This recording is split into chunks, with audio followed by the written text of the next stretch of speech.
by the recent elections and results and the crack of some court cases, it is very, very clear that there's no way you will say the Federal Electoral Commission are better than the State Electoral Commission, because I think they're all the same thing. It's my own advice that in conducting your election, ensure neutrality,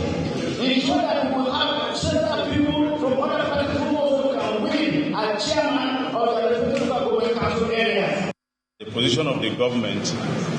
and His Excellency is that as a chief beneficiary of the democratic process and free and fair election, for which he contested twice and won clearly, as Benue people have spoken, he has no alternative than to make sure that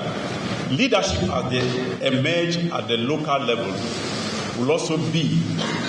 as the people have spoken.